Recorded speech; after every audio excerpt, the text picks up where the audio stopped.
are coming on the air live from Reagan National Airport, not far from where that massive recovery operation is happening in the Potomac as we speak. I want to give you a sense of our location. Where we're standing is not far from the airport, which is just behind me, and then, of course, the Potomac just beyond that. Right upriver is where we saw that American Airlines flight and Army helicopter collide in midair. And we want to show you some of the recovery operation from late this afternoon now, as it's believed that all 67 people involved have been killed. We're learning new details tonight about what may have led to this horrific disaster.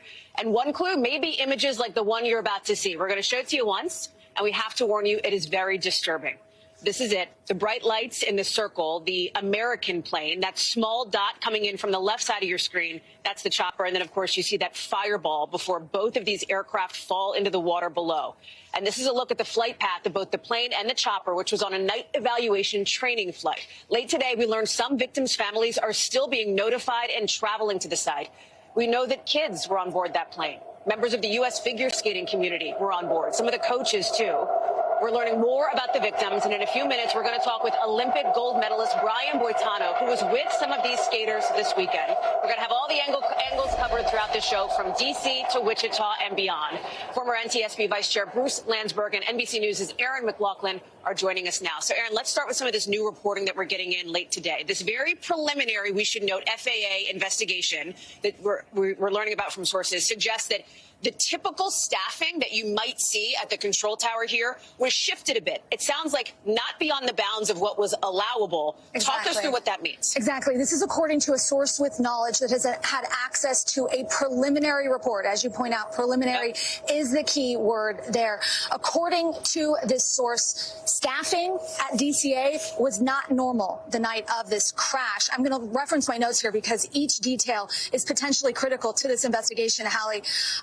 The staffing was not normal for the amount of traffic and the time of day. The same source says the DC Tower usually has a controller who focuses on helicopter traffic, right? The FAA's guidelines allow for that position to be combined with another controller's position. So one controller controls both airplanes and helicopters. But last night, at the time of the crash, that position was combined. The source goes on to say that is acceptable under FAA standards, but it is a potentially critical detail as investigators are just now beginning to sort of piece together what happened, the picture of what happened last night. And you're seeing some of those images from overnight, as we have obviously been covering this since about 9 o'clock Eastern, when reports of this collision first came in here. Every single clue is going to be so critical for the investigators who are out here, who are talking with families, who are searching for those flight data recorders, those all-important black boxes. So far as we know, they have not been recovered yet, right? That's right. They have yet to recover the black boxes. They're still submerged in the water. Remember, the fuselage, according to sources, broke up into 3 different sections. The debris field is wide. During that briefing today, the NTSB was describing that it's not unusual. They have yet to recover the black boxes from either aircraft at this point, because remember, in the initial stages of the crash, the priority was on rescue. Now it's shifted to recovery. I want you to take a listen to what was said during that press conference earlier today. We look at the human, the machine, and the environment. So we will look at all the humans that were involved in this accident. Again, we will look at the aircraft, we will look at the helicopter, we will look at the environment in which they were operating in. So really, everything at this point is on the table, everything potentially critical. The NTSB says they're going to be releasing factual information as they get it, and they're promising a preliminary report in 30 days. And I just want to let people know, you're probably hearing it, or you may through our microphones here, because behind us, again, we are that close to the airport that you can hear planes taking off. We saw Reagan National Airport come back into operation right around 11 o'clock Eastern this morning when that first flight took off since this crash happened. It is to some degree business as usual. But of course, nothing is normal about what has happened here at Reagan today, Aaron. You also look at some of the other clues that we're getting, like, for example, some of the air traffic control audio that's coming in. I want to play a little bit of it because there are investigators, experts in the aviation community beyond who are scouring every word of this to try to figure out what happened. Was this an elevation issue? Where was the mistake here that allowed this collision to occur? Let me play it. Pass 25, get the CRJ in flight. Pass 25, pass 1 is CRJ. Crash. This is alert 3. Crash. I just saw a fireball and then it was just gone. So I haven't seen anything since they hit the river, but it was a CRJ and a helicopter that hit. I would say maybe a half-mile off the approach end of 33. 33, of course, a reference to the runway that American Airlines flight was on approach to. And you also heard the reference, pass behind the CRJ, that's the plane, instructions to the helicopter in this instance. So many questions still ahead here, Erin. Yeah, that's right. And in terms of that initial conversation that happened between the control tower and the Blackhawk, the timing of that conversation, when they alerted the Blackhawk to the presence of the passenger jet, when they told the Blackhawk to pass behind the passenger jet, when did that happen? And how far before the actual crash did that conversation take place? Again, that's going to be another critical piece of the investigation. Erin McLaughlin, we're glad to have you here with us. Thank you very much. I want to go to Bruce Landsberg now, who understands aviation, who understands these dynamics here. Bruce, let me start with you. And that new piece of information that NBC News has been getting is Erin laid out from a source familiar with this, that there was essentially one controller handling both the helicopter traffic here at Reagan and the plane traffic. We have talked over the course of the last 18 plus hours about what a busy airspace it is here in the nation's capital. There is a ton of air traffic at all times here in D.C. Can you help us understand the context of the controller staffing here that was maybe not typically what you might see? Well, Hallie, thank you for having me on. And anything that I say here is preliminary because we're very early in this process. One of the things in the audio that you heard was, do you have the CRJ in sight? And the helicopter pilot replies, yes, I do. And request visual separation. That's somewhat unusual, and this is the most heavily controlled and securitized airspace in the world. They're flying in what's called the flight restricted zone. So we're going to have a tremendous amount of data to go through. To answer your direct question, that's going to be one of the areas that NTSB, who's leading the investigation, will look at very, very carefully. Now, the Army, the FAA, the aircraft manufacturers will all be parties to the investigation, but NTSB will lead it and they will organize things. Right now, they're recovering the perishable evidence and they will find, may I say, the orange boxes because they are all orange, they're not black, to make them easy to find.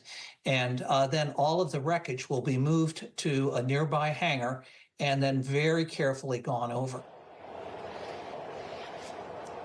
Bruce, I want to go back to something that you referenced, this idea that the crew in the helicopter inside this Blackhawk asked for something called visual separation. Can you explain what that means and why that matters here in layman's terms?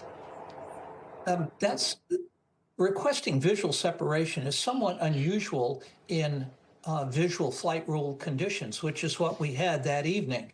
And one of the reasons that I think it's possible that the crew may not have seen the aircraft or wasn't sure of the correct one they were looking at is because if you're at the same altitude or perhaps slightly above, you're going to have what's ground clutter, which is background lights interfering with the aircraft lights.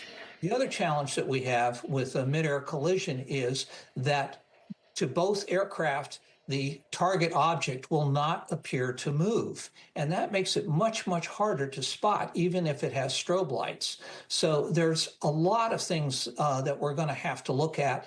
And the helicopter pilot's statement of requesting visual separation, if I'm told to move, I'm going to move immediately and ask questions later. Yeah. There has been some speculation, and I want to be clear that that is all it is at this point out there from those in the aviation community, and you alluded to it a moment ago, that perhaps the crew in the Blackhawk helicopter may have been looking or mistaking a different plane in the coming in for approach or sort of along the Potomac there instead of the actual American Airlines flight that it ultimately impacted. Can you give us your assessment of that? Again, understanding that this is early days, we have not heard from the NTSB on this piece of it, but is that even within the realm of possibility based on your view? Absolutely, it's within the realm of possibility, and has already been mentioned. Reagan National gets a tremendous amount of traffic, so they will line up aircraft several miles in trail. Some will be landing on runway 1, which is the north-south runway. And then because of the winds that evening, and also to provide additional capacity, they'll also be using the crosswind runway, runway 33, which is a little easier for the smaller aircraft to land on when the wind is strong. So it's entirely possible that the crew mistook a different aircraft and thought they had more time to respond. What do you see as the impact here to the aviation community, to aviation rules and regulations moving forward because of this crash, which we know is the worst one involving a major commercial airline in more than 15 years? What's interesting here is this is the first mid-air collision with an airliner that's occurred in the United States since 1986. And the crash I referred to is the collision between a DC-9 and a light aircraft over Cerritos, California. And that's what led to the development of what's called Traffic Collision Avoidance System, or TCAS, which is supposed to, in addition to air traffic control, advise the pilots as to when they're getting very close to another aircraft, and they will give them what's called a resolution advisory. They will tell one aircraft to climb. The helicopter probably didn't have that kind of equipment, but the American Airlines plane certainly did. But what happens is when you get into the landing pattern and close to the ground and there are a lot of aircraft around, TCAS is disabled. So I think right now we have more questions than answers, and the radar tapes and the audio tapes and the qualifications of the crews and ATC is going to be looked at as part of the human factors aspect that the chairman of NTSB mentioned. Bruce, thank you very much for your time and for your expertise here. We appreciate that. We know that from every investigator who has spoken with the media, they are emphasizing that the most important thing right now, of course, are those lives lost in this collision. 67 people, 60 passengers on board the American Airlines flight, 4 crew members, and 3 people who were on board that Army Blackhawk helicopter. As the day has gone on, as we get closer to sunset here in Washington, we have learned more about the victims on board. Emily Aketa, our NBC News correspondent, is here with me now. She has been looking into this. We know that the U.S. figure skating community has been impacted in a significant way. Absolutely. Yeah, and you consider where the plane was coming from. It was coming from Wichita, Kansas, where there was a national development camp for ice skating on the heels of the U.S. figure skating championships. And so a lot of these athletes on board, they were elite athletes, young rising stars. So we're talking about 12, 13, 14-year-olds, also with their parents and their coaches. Ice skating clubs impacted here in the D.C. area, Philadelphia also, and in the Boston area. We've been watching makeshift memorials grow, and community members, people who knew these victims' friends and family, going to ice rinks to place flowers and notes to remember these victims. Here's more from the Boston CEO of a skating club there. Take a listen. We came here because we needed to be together.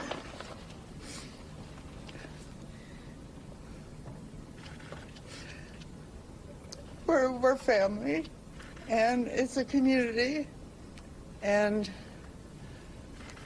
the skaters, the people who were on that plane, they're our family too.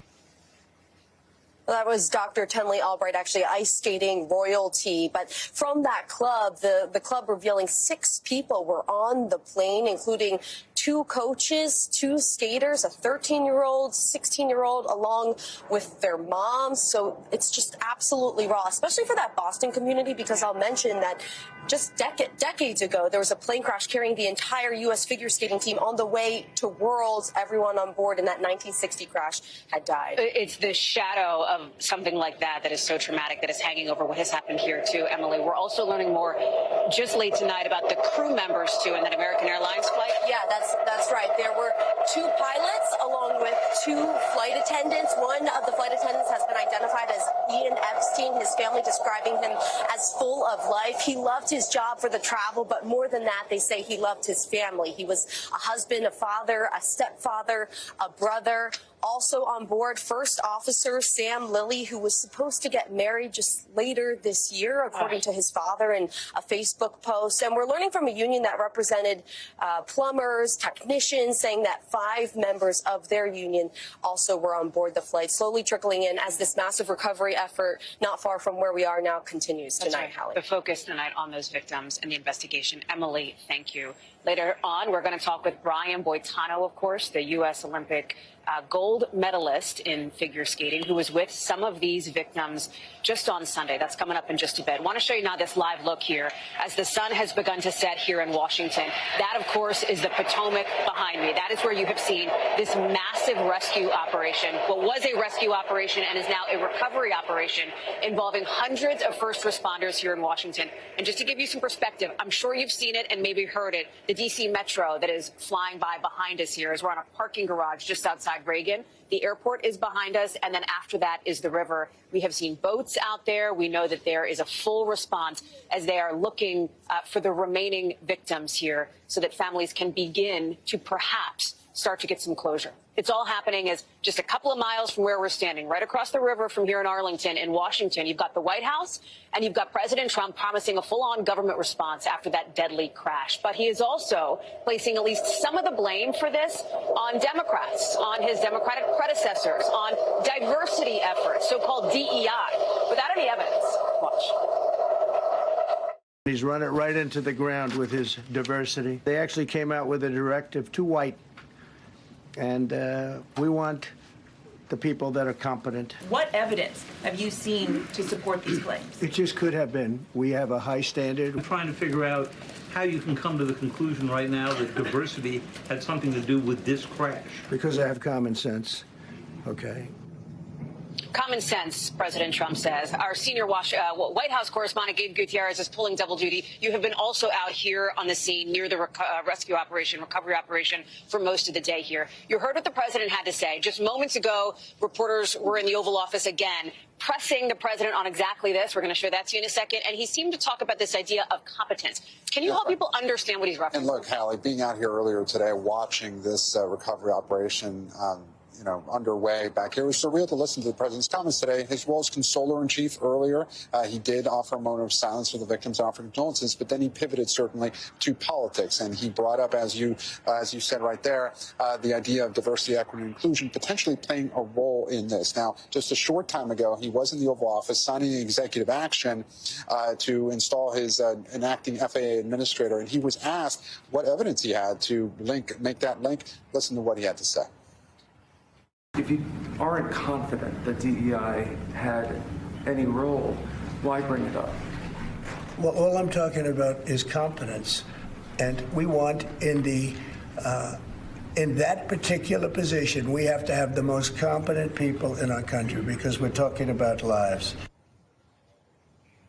They're talking about the most competent people in our country. And, Hallie, we should point out that the language on diversity hiring in the FAA had been in place back since 2013, well before the Trump administration, and continued through the Trump administration. So this wasn't something that the Biden administration, had put up during its time. But this is something that the president obviously felt very strongly about, that he chose to bring it up in the White House briefing room.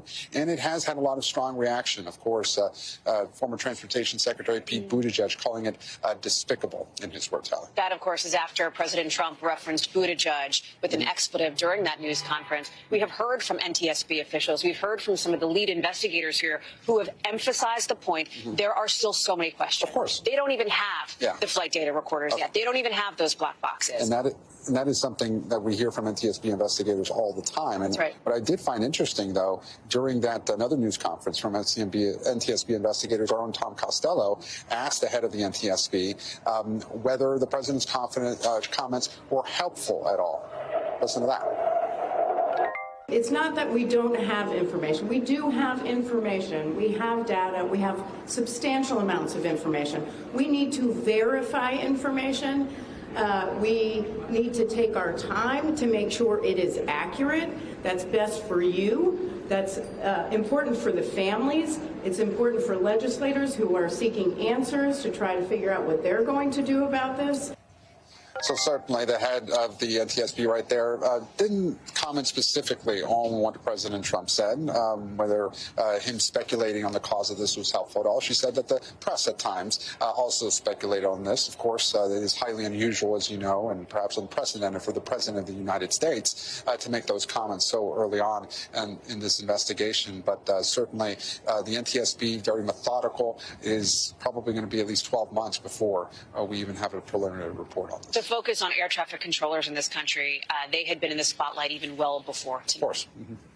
Yes, that's exactly right. And look, we are just hearing from a person familiar with the situation that according to an internal preliminary FAA report, that there was an issue with air traffic controller staffing, that it was, quote, not normal last night. However, we should point out that it was acceptable under FAA safety standards. Perhaps not ideal, but regarding that report, Hallie, it's the issue that an air traffic controller in such a busy airport like this would typically, they would have one air traffic controller for jets and then another one for a helicopter. Last night, though, there was just one air traffic controller for both the regional jet and the helicopter. That's certainly going to be part of the NTSB investigation moving forward. Our senior White House correspondent, Gabe Gutierrez, thank you for being out here with us. I know you have more reporting to do. I'll let you get to it. Thank you. Let's take you to the Pentagon now, because also today we have heard from the brand new Defense Secretary, Pete Hegseth, of course, after that Army Blackhawk helicopter was involved in this midair collision. And court, after President Trump from the briefing room questioned whether a pilot problem, in his words, as it related to the helicopter, could be behind what caused this collision. To be clear, again, that is not the NTSB determination, at least not at this point. But it does come as we're learning more about not just, at least to a degree, the people inside that helicopter, but also about this military training flight in the first place, a so-called night evaluation. Help us understand that. Yeah, so this is an annual evaluation that pilots have to go through. They do daytime flights, they do nighttime flights, and that's really what this was. We hear so much about routine training operations, but in this case, this was actually an evaluation to ensure that the skills of those pilots were still where they needed to be to continue flying. And Hallie, what we are learning as the day goes on is that this was an experienced crew. The instructor pilot, so the main pilot on this helicopter, had more than 1,000 hours in the cockpit. The co-pilot, more than 500 hours, and the crew chief, according to Army officials, was also very experienced. And not just their time in the cockpit, but these were a crew of Army aviators who knew this route that they were flying. It's known as Route 4. They knew the restrictions associated with it. They cannot fly along this route above 200 feet in altitude. They were aware of that. They had flown it before. So, Hallie, all of these factors just make this entire tragedy all the more confounding. When you have a highly trained crew who knows the route and knows what they're doing, how could a tragedy like this occur? We heard from President Trump and Secretary of Defense, as you mentioned, Pete Hegseth today, and they kept talking about there being some sort of a problem with the helicopter, saying it was in the wrong place at the wrong time, and even questioning the altitude that it was flying at. Right now, we're asking questions about that here at the Pentagon, and frankly, it's causing a lot of confusion, Hallie. And right now, there is a 48-hour pause on operations for this, I believe, particular unit, right, Court, as this Army investigation moves forward? Yeah, and that's very standard. It's basically a safety stand down for 48 hours. I wouldn't be surprised if that gets extended, just given the circumstances here. This is a unit that operates right here in this region, primarily the National Capital Region, and their mission is kind of varied. One of the main things they do, though, is move VIPs around. This Blackhawk, one of the main things it does, and especially in this area, is move people around. It's a people mover, Hallie.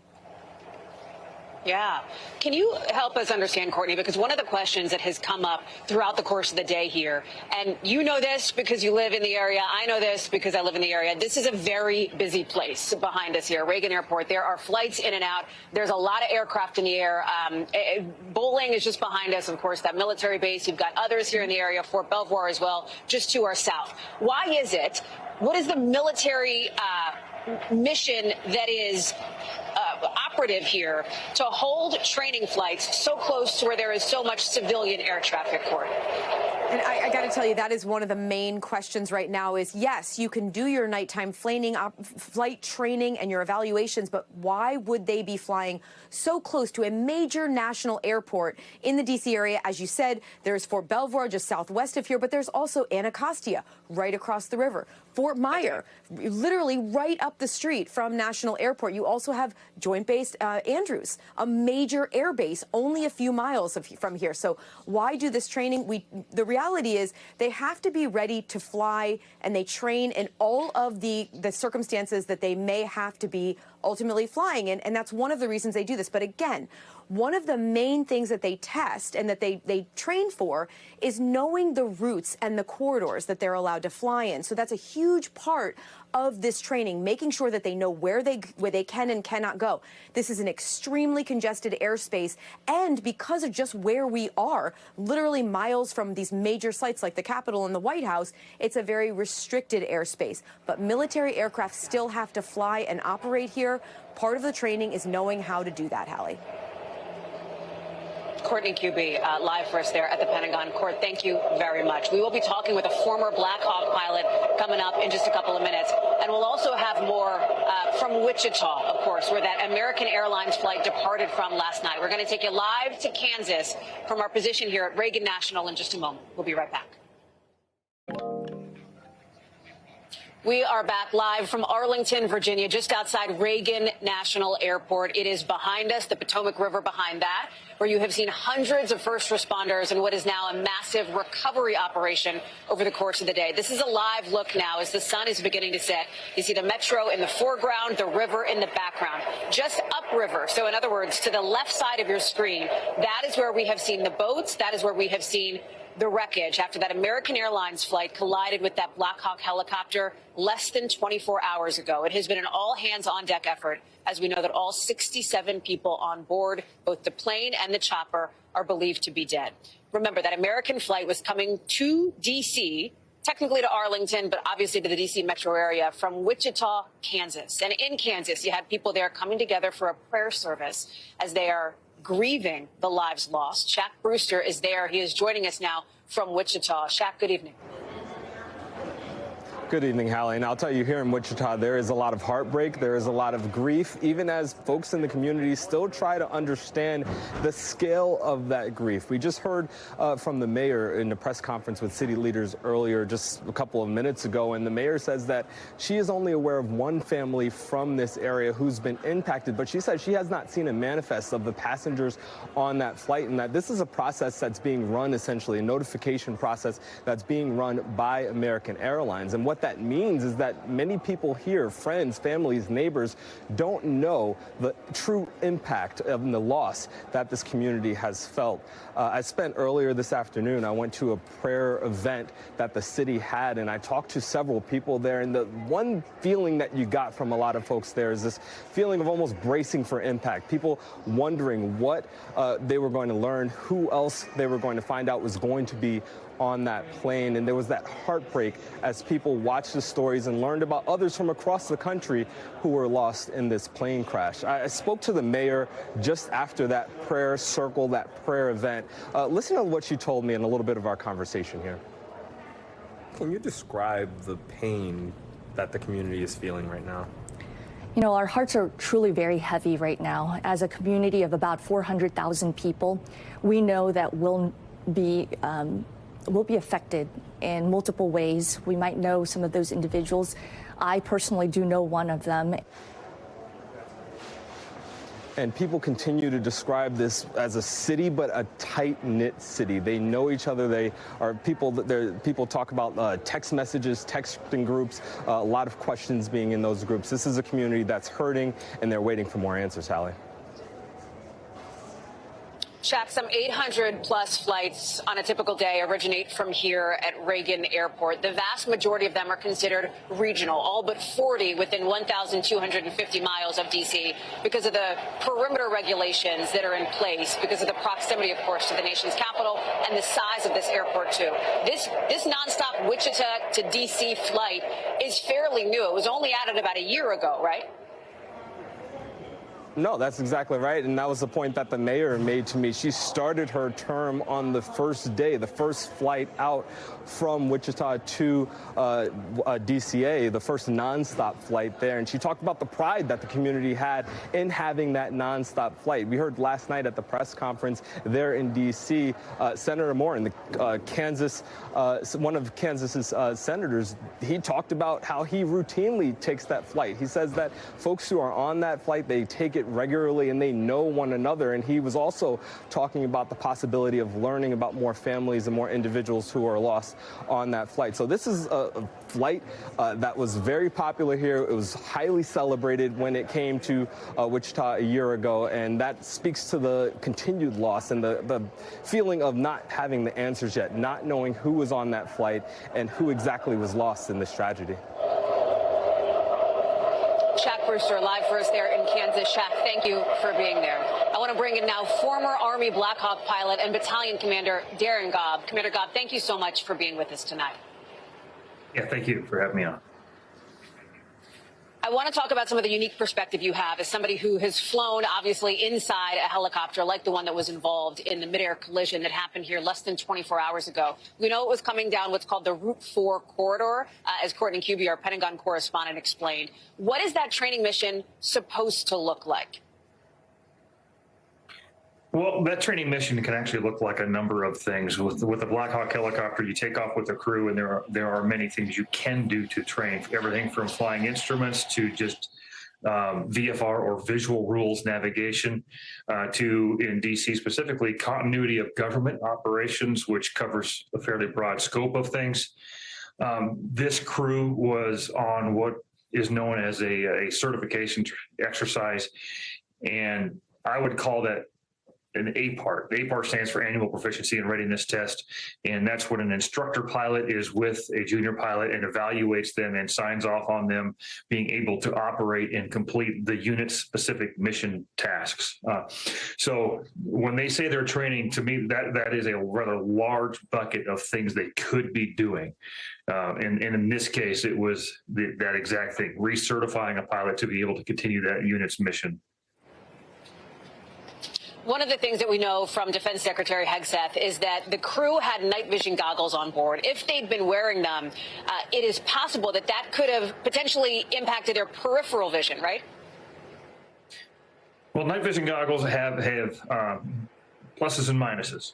So if you're wearing them, you can see better at night. However, when you're wearing them in a large urban area that is extremely well lit, it actually washes out the goggles and makes it very difficult to see. Not only that, it's kind of the equivalent would be going home and putting two toilet paper tubes over your eyeballs. That's what your vision gets constricted to. Yeah. So you have to scan a lot. And then, so you typically, in that environment, it's preferable to fly without those night vision goggles. So the question will be, did they have them on the aircraft because they were using them somewhere else, or were they wearing them at this moment, and was it an advantage or a disadvantage based on what happened? We heard some communication with air traffic control from the crew on board that helicopter. They were instructed at one point to pass behind the American Airlines plane. We brought up earlier in the show with one of our aviation experts the possibility that perhaps under these VFR rules, the crew could have misidentified which plane they were supposed to be passing behind. Do you have any insight into that piece of it? Is that, in fact, within the realm of possibility here? It is, and it's exactly a scenario I built last night when I was covering down on this through the evening. And the reason why that looked like a plausible scenario to me was, one, when you look at the video that I think everybody has seen by now, you see the helicopter at the same altitude as the plane that it ran into. Who's right and who's wrong in there remains to be determined. So the helicopter didn't deviate course, speed, or anything. So they simply didn't see it. At the exact same time that was happening, there was an aircraft of equivalent size taking off from the airport, and depending on their perspective, they could very well have been thinking that that was the aircraft they were supposed to pass behind and continue on down the course, rather than the one that they simply and obviously did not see at all. We know that investigators have been out here in the Potomac behind me looking for the flight data recorder from both the American Airlines plane and then, of course, presumably from the Blackhawk helicopter as well. Can you give us some insight about what is collected on those black boxes inside a Blackhawk? Is it similar to what we'd get off of a commercial plane? No, you don't get near the information from a Blackhawk, especially that model of a Blackhawk, which is an L model. early 90s technology or so. So you're not going to get the giant orange box that you're going to get off of a commercial airliner that shows all instrument readouts at the time of impact, and you can backtrace it to, back in history. The Blackhawk, you're simply not going to do that. You're going to have to rely a lot on eyewitnesses, on the tapes from the air traffic controllers, and on the radar tracks, and that they would have stored in memory as well. There is limited information on a Blackhawk that you can pull. Commander, thank you so much for joining us. It's super helpful to have your expertise as somebody who's been inside this kind of aircraft. We really appreciate your time tonight. We will have more coverage, of course, continuing from here in Arlington, Virginia. Again, we are just not too far away from Reagan National, and then behind that, the Potomac River as well. We do want to get a check of the day's other headlines as well, the 5 things our team thinks you should know about tonight. Number 1, in the Middle East, Hamas freeing 8 more hostages today in exchange for 110 Palestinian prisoners. The Israeli Prime Minister Benjamin Netanyahu had initially delayed the release, calling the hostage handovers horrific. You can see some video here, but Netanyahu says he decided to okay it after getting assurances about future exchanges. A total of 15 hostages and 400 Palestinians have been released since that ceasefire deal went into effect. Number 2, the NBA says Miami Heat player Terry Rozier is under investigation in connection with a sports betting scheme. According to the league, Rozier raised suspicion after some certain bets were placed on him in a game a couple of years ago. It's part of the same investigation that led to the lifetime ban of Toronto Raptors player Jonte Porter. The NBA Players Association and Rozier's agent did not immediately return NBC's request for comment. Number 3, those stranded NASA astronauts, Sunny Williams and Butch Wilmore, taking their first spacewalk together since arriving at the International Space Station 8 months ago. During the job, Williams set a new spacewalking record for women astronauts. Remember, NASA says the two are set to come back in March or April, finally, on a SpaceX spacecraft. Number 4, the NFL says its 2024 season, so in other words, its past season, had the fewest number of concussions since they began tracking this in 2015. The league says one big factor were those safety improvements in helmets that we've told you about. Number 5, Billie Eilish, Gracie Abrams, Olivia Rodrigo, all some of the artists set to perform tonight in that Fire Aid benefit concert. It's raising money for LA wildfire relief and prevention after those devastating wildfires in Southern California just weeks ago. You can watch it right here, however you're watching NBC News Now, starting at 10 o'clock Eastern. All donations will be matched during that live broadcast. When we come back, another major story here in Washington, what we learned today at confirmation hearings for some of President Trump's potentially most vulnerable cabinet picks. And we will have more, of course, on that deadly plane crash over the Potomac in just a minute.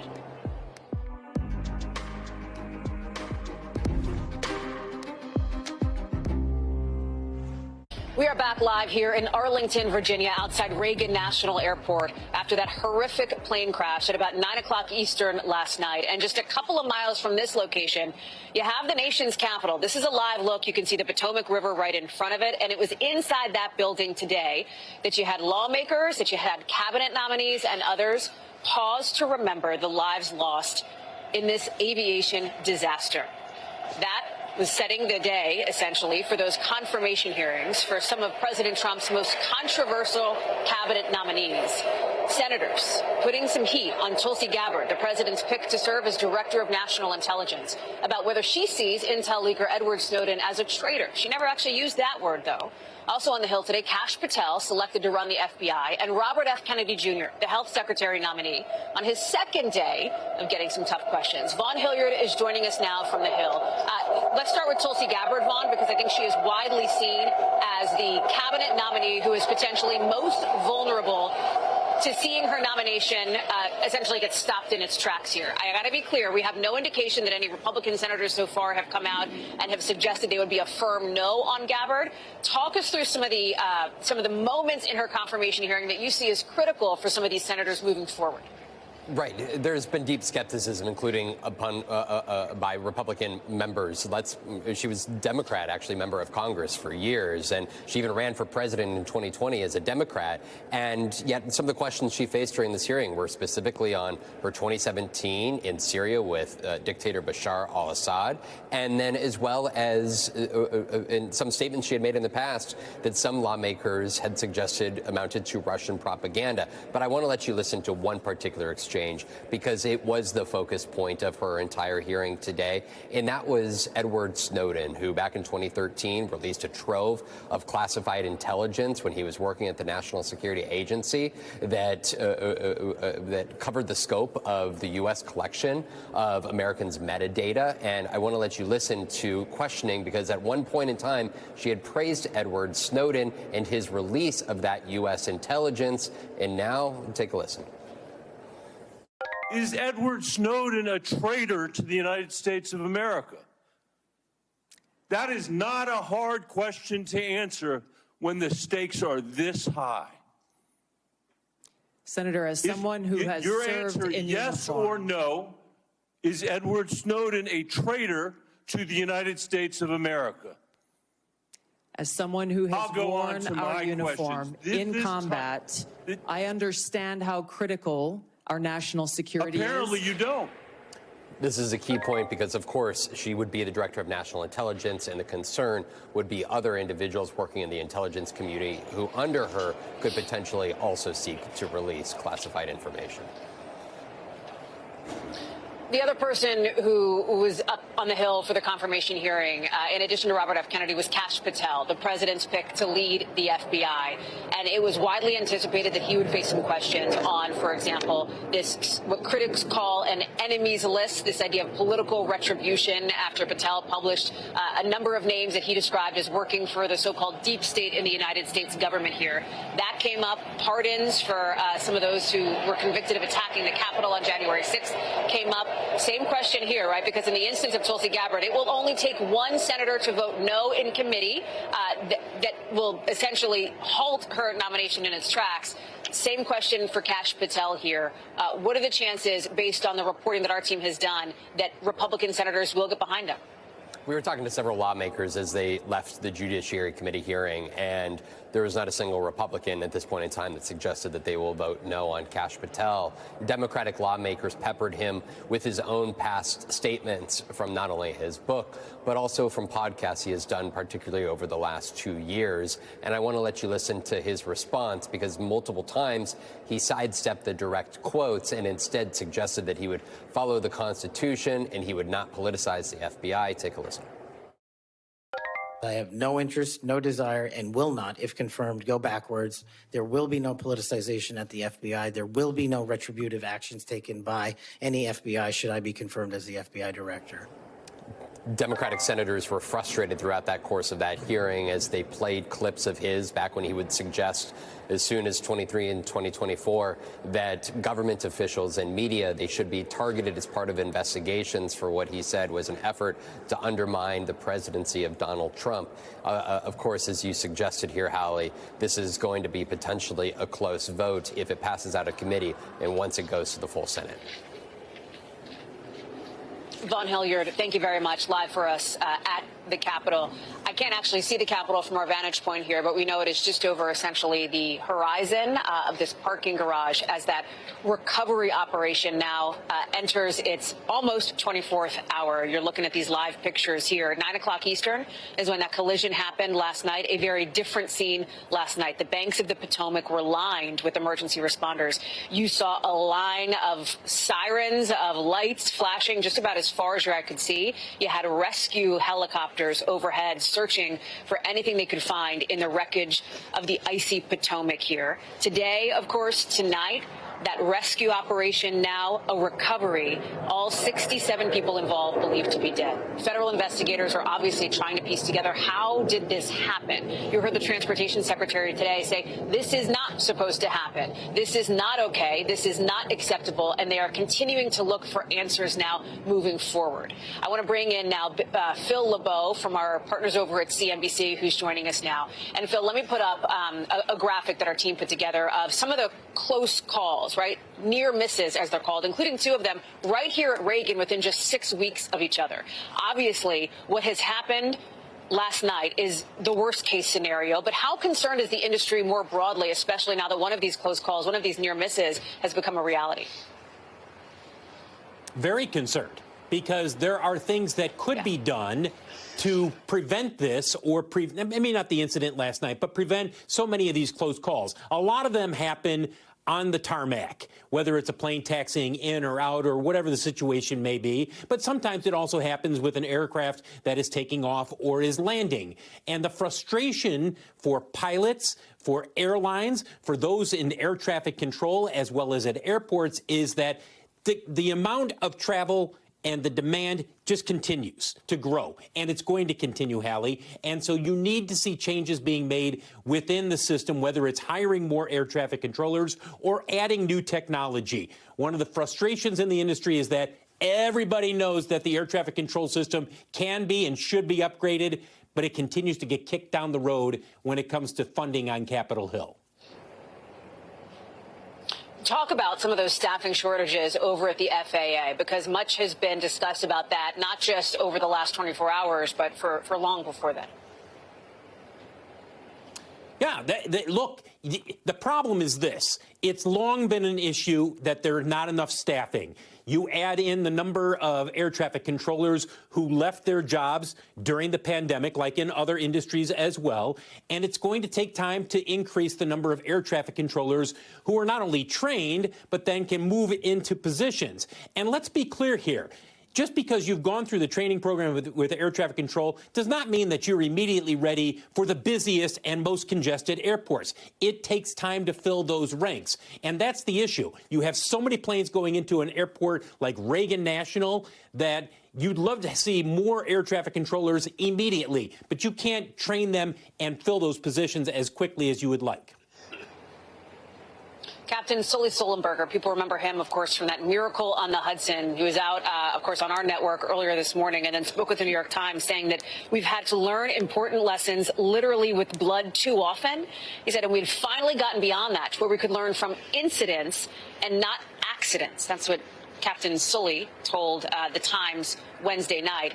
There will be, I would imagine, Phil, and I wonder what you're hearing based on the folks that you're talking to inside the aviation industry, a reckoning now moving forward after the worst commercial plane crash this country has seen in more than a decade. Yes, I think we're definitely going to see that. And I think the Trump administration is going to grab onto this situation and say, look, what we saw there, we don't want to ever see it again. So what do we need to do to change the situation, whether it's funding, whether it's adding new technology? There's a lot of things that can be done. And I think the Transportation Secretary realizes that this is the time to really use the hammer as much as possible to make the changes that are needed. CNBC's Phil LeBeau. Phil, we're glad to see you always. Thank you for your reporting and your analysis. Appreciate that. Coming up here on the show, we will stay here in Arlington, and we'll bring you an Olympic skating champion who was with some of the victims in this collision just a few days ago. Brian Boitano joins us next on how this disaster is rocking the figure skating community.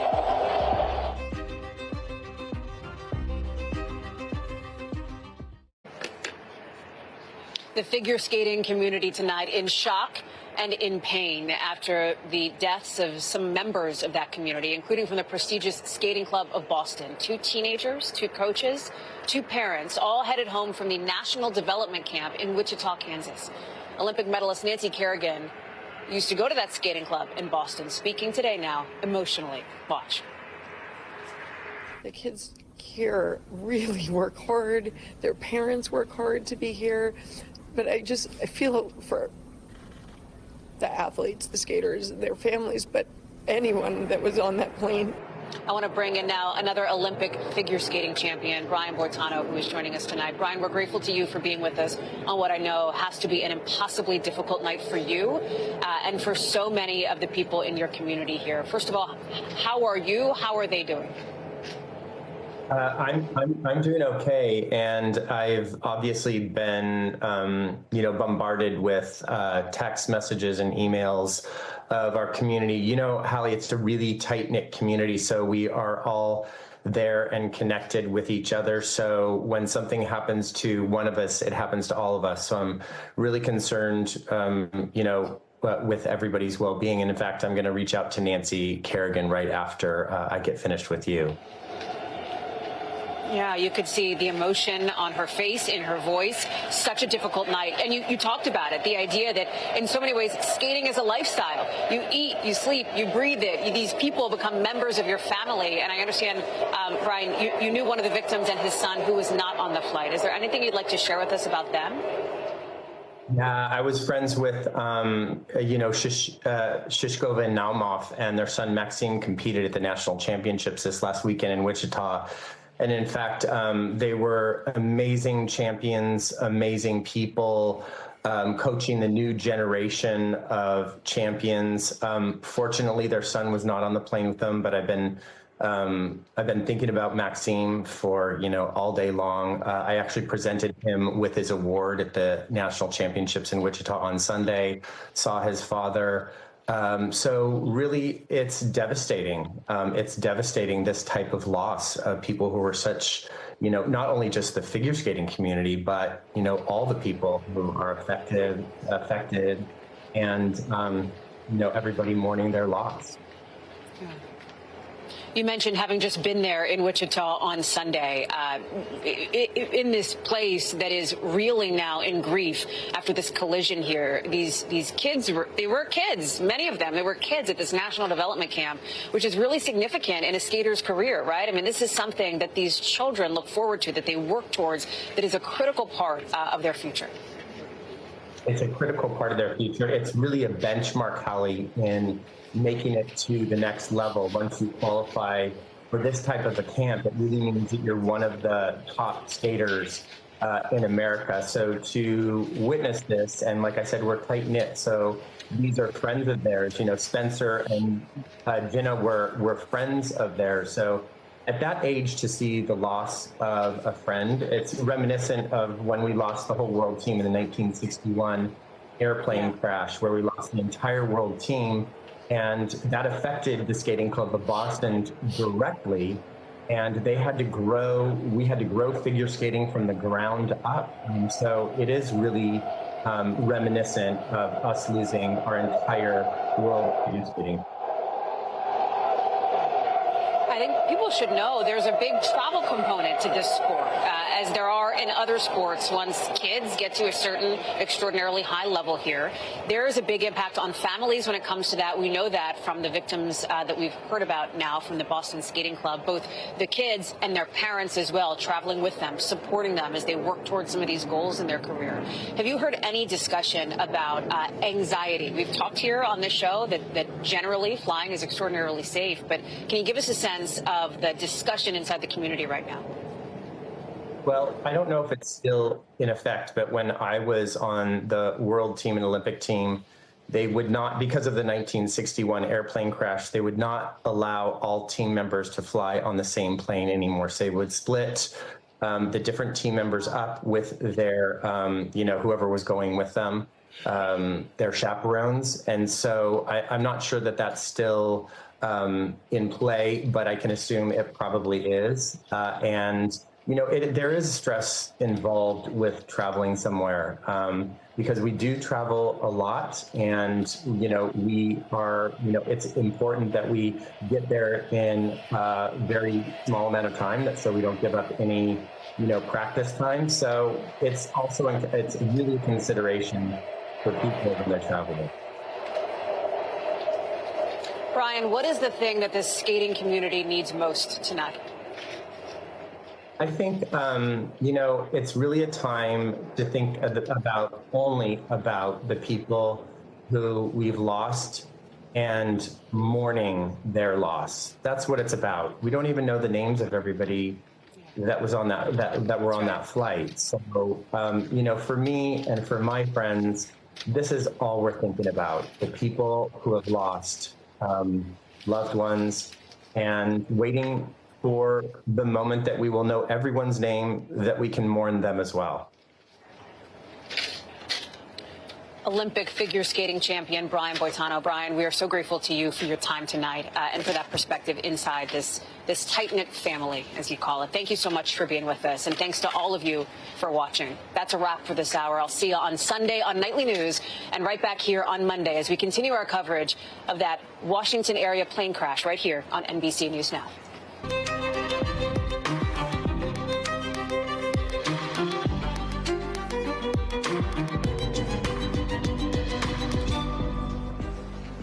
Hey, I'm Hallie, and we are coming on the air live from Reagan National Airport, and not far from that massive recovery operation in the Potomac right now. It is obviously dark now.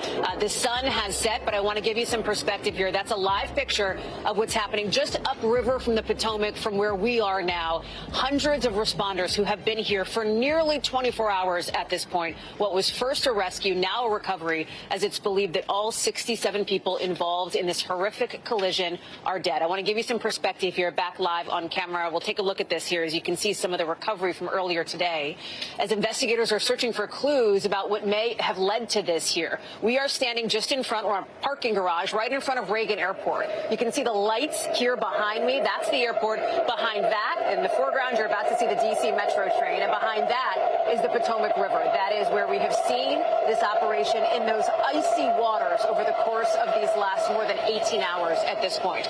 Investigators are trying to figure out what caused this disaster. And I want to show you now some video as we take another live look here. This is a wider shot of our scene here. Some video that may help provide a clue here. You've probably seen it at this point. We're going to show it to you just once with a warning. It is very disturbing. I want to pull up that video now of this collision. It is from a distance. The bright light in that circle, that's the American plane. And you see that explosion, that fireball. That's when the Army Blackhawk helicopter hit it, both aircraft dropping into the water of the Potomac below. We know that the flight path suggests that the Army helicopter, again, a Blackhawk, had been roughly perhaps the same altitude as that plane. The chopper was on a night evaluation training flight. Late today, we've learned some victims' families are still being notified, some still traveling here to the Washington area. And we know that on board that American Airlines plane were kids, members of the figure skating community, some of the coaches as well. We're learning a lot more about these victims. And coming up a little bit later on in the show, we're going to talk with Olympic gold medalist Brian Boitano, who was with some of those skaters this weekend. We will have every angle covered here from D.C. to Wichita to Boston. But I want to start with Emily Aketa and Courtney Kuby, who are joining us now. Courtney, let me start with you. And let's start with this new piece of information that NBC News is getting into us tonight, according to a source familiar with it, that a preliminary, to be clear, preliminary FAA report talks about controller staffing at DCA that was not typical. Sounds like allowable, but not typical. Explain that. Yeah, including the possibility that one job or two jobs were actually being done by one individual. Now, Hallie, all day long, we have been hearing from administration officials who has been, including and specifically President Donald Trump, who have been critical about how the air traffic control and, frankly, how the pilots and the crew of this helicopter were reacting in the moments before this deadly collision. One of the things that they have talked about, we heard in the Oval Office today, this evening, and we heard earlier today in the White House briefing room with President Trump and Defense Secretary Pete Hegseth, was this criticism that there may have been diversity issues that led to staffing in some of these jobs, meaning that some people were simply not up to the job. Now, when pressed on that idea later on in the Oval Office, President Trump sort of dismissed it and said, I don't know, it may be possible that that caused a problem here, but we just don't know. One thing that's really been standing out to me all day, though, were the comments that they made specifically about that military helicopter, and very specifically about the idea that there was some sort of an issue with the elevation of the helicopter. It's unusual to use the word elevation when you're talking about an aircraft. Usually you would talk about altitude, the height at which it's flying. But in both cases with Secretary Hegseth and President Trump, they both said that there were elevation issues, seeming to point to the helicopter as potentially being the problem here. Hallie, I got to tell you, we've been asking about that here today. Military officials are singing a very different tune, saying there's an ongoing investigation. The pilots and the crew of that helicopter were well experienced and were very well aware of the corridor and the routes that it takes and what it takes to fly in this area. Hallie. At this point in the investigation, Courtney, as we are taking a look, we are obviously here live at Reagan. I know it's a place that you know well. We're also taking a live look at the Potomac that is just beyond where we're standing here as this operation continues here. They have not found, investigators have not found, so far as we know, either of the flight data recorders, either on the Blackhawk chopper or on the American Airlines plane either. We do, however, have some of the air traffic control audio from other sources, essentially, and I want to play a piece of it, and some of it may be incredibly critical to this investigation moving forward. Let's listen. Pass 25, this is CRJ in flight. Pass 25, pass line is CRJ. Crash, crash, crash. This is alert 3. Crash, crash, crash. I just saw a fireball and then it was just gone. So I haven't seen anything since they hit the river, but it was a CRJ and a helicopter that hit. I would say maybe a half mile off the approach end of 33. So separate clips there from that air traffic control audio. And in that first one, Court, you heard something really important here. You heard an instruction from the controller to the chopper to pass behind the American Airlines plane. We have spoken with a number of aviation experts over the course of the day. And one of them, including, by the way, a former Blackhawk pilot, essentially, there has been some speculation or some discussion that perhaps at the moment of that instruction, the crew inside the helicopter was mistaking a different plane for the one that they were being told to pass behind. Is there, and again, that is not something that we have heard from any investigators just yet. Do you have any indication from your perspective there, from the Army, from the Pentagon, that that may be within the realm of possibility? So there's a lot of speculation out there, and that is one of the theories that we've been hearing today. But I got to tell you, all we are hearing out of the military is that we need to let this investigation play out, and we cannot make any kind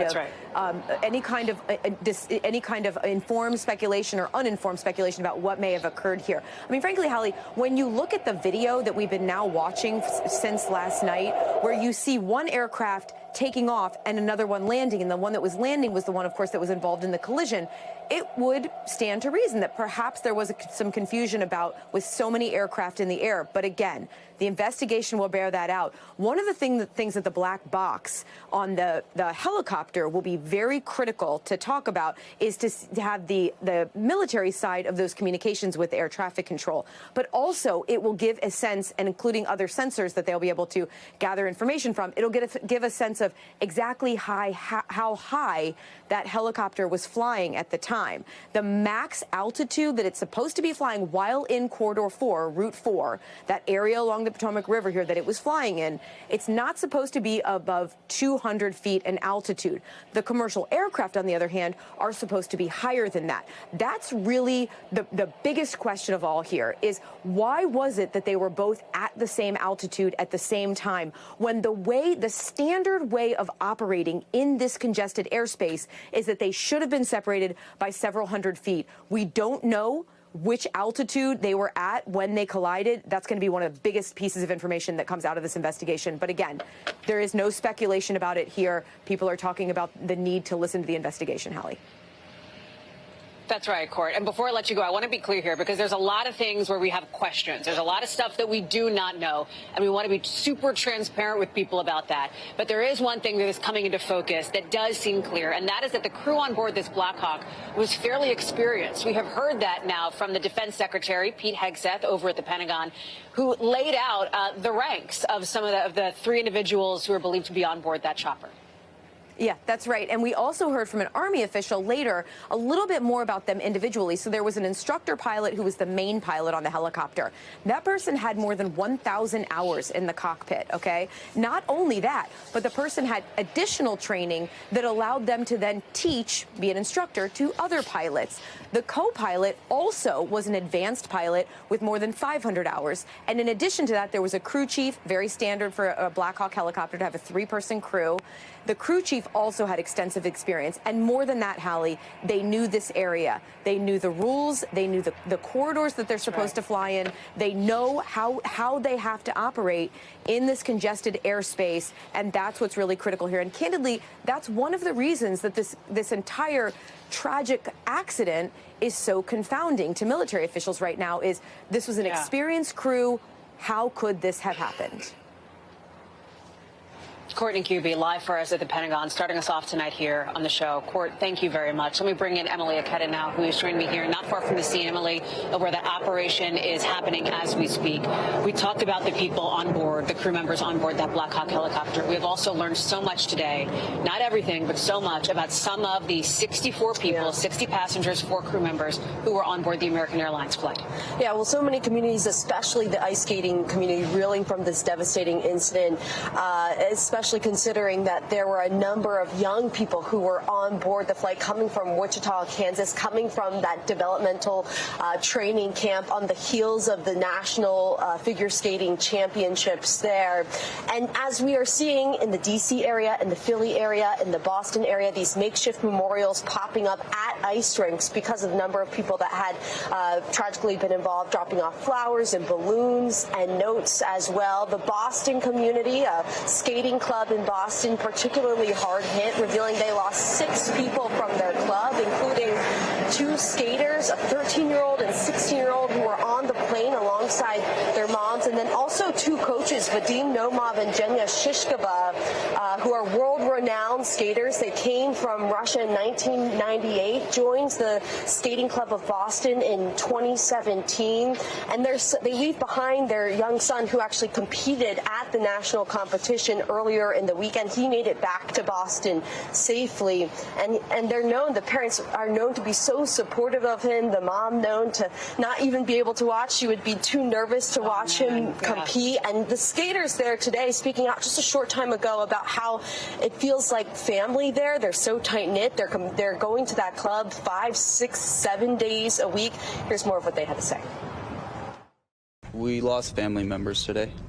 The Skating Club of Boston is a big family, and even though we all have different coaches, for us they feel like second parents. I see these kids all the time doing something, which is very, very impressive, which is very, very motivating, keeps me moving in the same pace. So you just heard from there Alyssa and Misha, and I was covering actually the national championships over the weekend. They just won their first pairs competition over the weekend, and they actually went viral for their exciting reaction. And now here they are. You see the contrast to that, really just underscoring the tragedy of this incident. I want to let people know, too, as you can probably hear it and see it behind us, at least the lights in the night sky. Obviously, the D.C. Metro that comes past here, past Reagan. But also, every maybe 90 seconds, Emily, we're hearing planes take off from Reagan National because operations have gotten back on track here, starting at about 11 o'clock Eastern this morning, obviously under the shadow of this horrific nightmare for so many people around the country here, including, of course, the families of those crew members, as we're learning more about them tonight. Yeah, we're just learning one of the flight attendants, Denasia Elder Brown, whose cousin actually told our NBC News colleague George Solis that she had planned to soon, in the immediate future, switch careers. This was one of her last flights that she was going to be working. Also on board, a flight attendant, Ian Epstein. His family describes him as full of light. He loved travel, but most of all, they say he loved his family as a husband, a stepfather, a father, a brother. There was also First Officer Sam Lilly, who was supposed to get married later this year, according to his dad. And I think that speaks to the point. All of these lives, 67 lives, is so much potential just cut short by this tragedy, Hallie. 67 people, 67 stories, Emily, just like that, ended too soon. Emily Aketa, thank you for being here. We'll look for more from you, of course, throughout the night here in Arlington. Appreciate that. We are just across the Potomac River from, of course, the nation's capital, including the White House, where President Trump has briefed reporters now at least once. He was also in the Oval Office just within the last couple of hours, promising a full government response after this deadly crash. You are looking live here, by the way, at some of that response. Again, a recovery operation. They are looking, it is grim, it is gruesome. They are looking for bodies. They are looking to give some of the families that Emily just talked about at least some degree, some measure of closure here. All of it as President Trump places a degree of the blame for this, for what has happened here, for this disaster, on Democrats, his Democratic predecessors, on diversity efforts, so-called DEI, without any evidence. Watch. He's run it right into the ground with his diversity. They actually came out with a directive to white, and we want the people that are competent. What evidence have you seen to support these claims? It just could have been. We have a high standard. I'm trying to figure out how you can come to the conclusion right now that diversity had something to do with this crash. Because I have common sense, okay? Kelly O'Donnell is live for us at the White House tonight. Kelly, can you help us understand what the president is talking about when he's making these claims?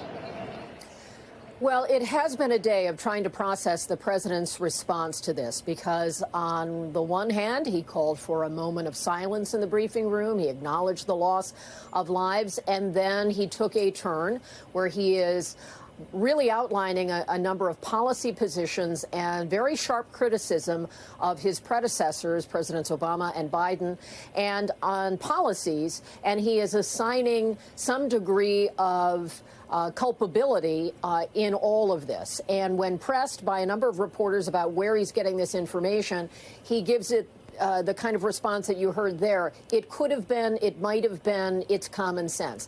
So at the same time, when he is calling for excellent standards in federal employees of a variety of types across the government, and here specifically in the areas of air traffic control and certainly the military service persons, he is calling for that excellence while also giving a response that is, it might have been. So the president talked about diversity, equity, and inclusion policies. He, in a written memorandum today, talked about the so-called DEI initiatives shall immediately be rescinded in favor of hiring, promoting, and otherwise treating employees on the basis of individual capability, competence, achievement, and dedication. Now, if that sounds familiar, the president has done this a few times since he's been in office, still very new to this term, and he has made this a point of argument that he wants to eliminate these programs, when he could not give us any specific information at this point that any programs associated with this could have had impact on the crash. And so he was asserting some theories and talking about possibilities at a time when obviously we've not had a full recovery of the victims, and the NTSB, which is the leading agency, is still assessing information. So the president is, in the one hand, talking about meeting with victims' families and acknowledging the terrible loss and the sad, tragic loss of life in its scope, and also raising these policy issues as a political wedge. Speaking plainly, Kelly, there was a degree of cognitive dissonance that we saw today coming from the White House as the president, on one hand, stood in front of reporters and described the nation's prior transportation secretary using an expletive. Well, at the same time, just a couple of miles away here in the Potomac, there was an active recovery operation looking for bodies of the victims of this crash here. The president was asked about something that you alluded to, how he might know some of the information that he suggested were, at some points, in his words, strong opinions, which he did acknowledge at the beginning of that briefing. I want to play that exchange. Don't you think you're getting ahead of the investigation right now? No, I don't think so at all. I don't think were the names of the people. You mean the names of the people that are on the plane? You think that's going to make a difference? Does it comfort their families? They are a group of people that have lost their lives. In any investigation similar to this, Kelly, one thing has been proven to be true time and time again at these terrible moments in recent history here in decades past, and that is that definitive conclusions often take time. And we're not talking about hours, and we're not talking about days. We're talking about months, weeks, months, and years. And certainly the investigators have enormous work to do here. This was an unthinkable tragedy. It should not have happened. Everyone understands that. Why did it happen? That is the work of these experts and professionals who are coming together. And there's a lot of loss at the same time. So trying to assign any kind of culpability at this point is a choice the president is making, and one that some would argue could impede how the progress of the investigation goes forward. He did invoke former Transportation Secretary Pete Buttigieg, who, of course, is no longer in office, and responded on social media saying that the president should be more focused on leadership and not on lying. He talks about the fact that he says it's despicable as families grieve. Trump should be leading, not lying. We put safety first, drove down close calls, grew air traffic control, and had zero commercial airline crash fatalities out of millions of flights on our watch. So that's Pete Buttigieg reflecting on his 4 years as the transportation secretary and speaking specifically to some of the things that they did there. So they may debate who had greater leadership skills. Clearly, the families are eager for answers. The country and all of us who fly are eager for answers. And the president is certainly certainly talking about this and recognizes that now he is in office. His transportation secretary, Secretary Duffy, is now in a position of authority, and Secretary Hegseth on the military piece of this. So now they bear some responsibility to get to answers on this. Hallie? I think it is only natural, Kelly, for people, when they look at some of the images that we've seen of the recovery operation, the wreckage in the water of this commercial plane, of that chopper, to feel some degree of anxiety. Anybody who's flown, right, that's a natural human response. But we have heard so many officials, including, by the way, Kelly, President Trump today, go out of their way to say flying generally is extraordinarily safe in this country, that people should feel okay getting on planes. All as the president in just the last hour has signed an executive order to put somebody in charge of the FAA. That's right. So this is a critical position and one that ultimately needs Senate confirmation. But he has selected someone with deep experience, Chris Rochlow, who is someone who had worked in aviation, has most recently been a part of an aviation trade association, has a long record of dealing with these things, 10 years in the Air Force as well. He was in the White House briefing room today when the president was there. He was seated next to the NTSB chair. And so now we have someone who can bring some level of Trump-era accountability and management to this situation. Again, this is a Senate-confirmed position, so this is an acting role, and we'll see where that goes. But the FAA obviously needs leadership, and the president was asked today as well if his broad call for federal workers who wish to take what we are calling a buyout, a payment for several months of work and leaving federal service, if that could impact agencies like the FAA or air traffic controllers and so forth. And he said he did not think such an offer to the federal workforce would have a negative impact. Of course, high-quality individuals to fill these roles. They're very demanding positions with very specific standards. Hallie? Kelly O'Donnell live for us tonight on the North Lawn of the White House. Kelly, we're glad to have you. Thank you very much for that. I want to bring in now Jeff Huddleston, a former Navy helicopter pilot. Jeff, thank you so much for being with us tonight. I want to talk to you about this training mission that my colleague Courtney Kuby laid out earlier. A training mission and night evaluation, essentially a certification flight that was happening here in Washington involving that Blackhawk chopper. Is it typical, Jeff, that a training mission might take you through very crowded airspace like what we see here over Reagan? Well, it's not uncommon for the military to do night training operations. I obviously don't have the details, but my speculation would be this portion of the flight was not specifically training. They may have been off in northern Maryland, western Virginia, or West Virginia doing strategic ops, and this was just returning to, I believe it was Fort Belvoir as their home base. So this may not have been a training portion, just a transit part of a training portion. Along what's called if I understand this correctly, Jeff, the Route 4 corridor, right, over the Potomac River on what was, as others have noted, a clear night. The defense secretary has said that the crew members on board had night vision goggles. We don't know if they were wearing them, but if they were, can you explain what that does to somebody's vision if you're inside of a helicopter, if you're flying it? Well, a night vision goggle transitions the light spectrum, and you're no longer using the light spectrum to see, you're using a heat spectrum to see, and so it's generating from a heat source, and I wouldn't imagine they'd be using night vision goggles at this point in the transition. Of course, I don't know what they were doing, but that would be unusual for them to be using it during this portion, perhaps earlier in the mission, depending on what they were doing. They may have been doing just a night flight where there was no tactical efforts at all. We don't know. I don't know. As you have been, that's right, as you have been, and to be clear, this investigation will take a while, as we've talked about here.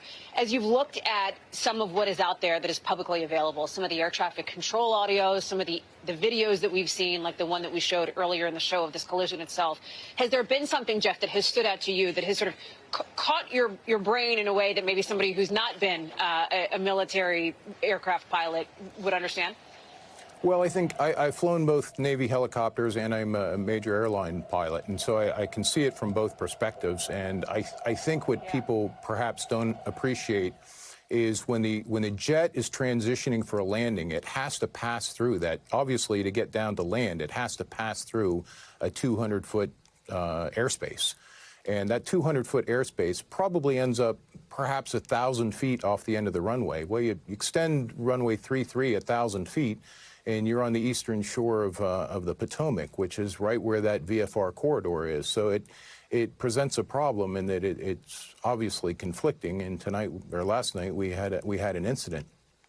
The second thing I think people don't appreciate is just how difficult it is to see those aircraft, lights and all. It's extremely difficult to see planes and helicopters at night. Do you think it is possible, and again, I want to be clear, we are in the realm of speculation here, but it has come up a couple of other times that we've seen throughout the day from experts in this field. Do you think it is possible that perhaps the crew members on board that Blackhawk mistook another plane for the one that air traffic control told them to pass behind? Well, it's pure speculation, but absolutely. I think every pilot's mistaken one aircraft for another, and you know the tower, traffic, or radar will call out an aircraft, and you say, "Yeah, I see it," and then you find out you're looking at entirely the wrong plane. That's entirely possible.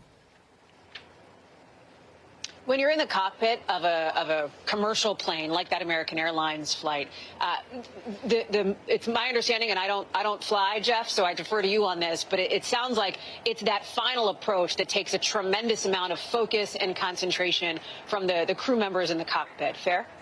That's probably the single busiest and most dangerous portion of the flight, because the pilot is trying to line himself up for a landing. He's watching his airspeed, he's watching his altitude, he's making sure his aircraft's configured, he's making sure that you know, he's not going to run into anything, and not looking at he's taking several things into consideration. And yeah, for those 30 seconds, he's pretty busy.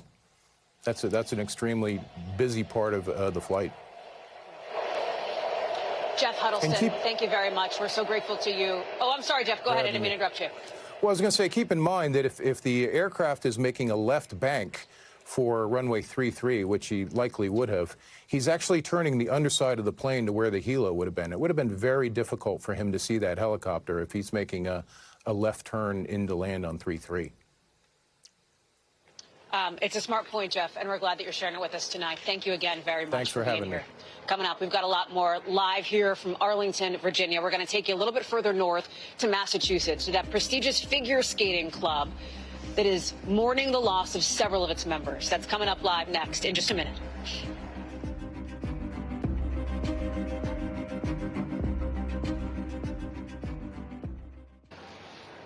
We are back live from just outside Reagan National Airport here in Arlington, Virginia, just across the Potomac River from Washington, D.C. The Potomac, of course, the site of that massive recovery operation now to find the bodies of the 67 people believed to be killed when that helicopter, that Blackhawk, and that American Airlines plane collided just about 9 o'clock Eastern last night. I will tell you, a cold, clear night then. It is a cold, clear night now. Just about this dark when that collision happened. You can see some of the lights here. That's the D.C. Metro just behind me. Reagan National is just behind that. And then, of course, that dark area there, that's the Potomac. The bank on the other side, which is, of course, Maryland, just over there. We've been talking about some of the victims here. 60 passengers on board that American Airlines flight. Some of them were kids. Some were members of the U.S. figure skating community, as you take a live look now at that recovery operation. And some of those figure skaters came from the prestigious Club of Boston. 2 teenagers, 2 coaches, 2 parents. They were all headed home from the National Development Camp in Wichita. Sam Brock has made his way now to the Skating Club of Boston, where, Sam, I have to imagine they are in shock and they are in pain. I got to tell you, Hallie, I walked into this skating club about 30 or 45 minutes ago. You can feel the weight of the atmosphere. You can feel the emptiness. Over my shoulder right now is the skating rink. As you can see, it's completely empty. Talking with staff here, they told me that on a typical Thursday or Friday, it would be jam-packed. In fact, in a typical day, at any point in the week, this would be jam-packed. I just spoke with one of the pairs representing the U.S. in the World Championships here coming up, Misha and Elisa. They said that there's hundreds of members of this community.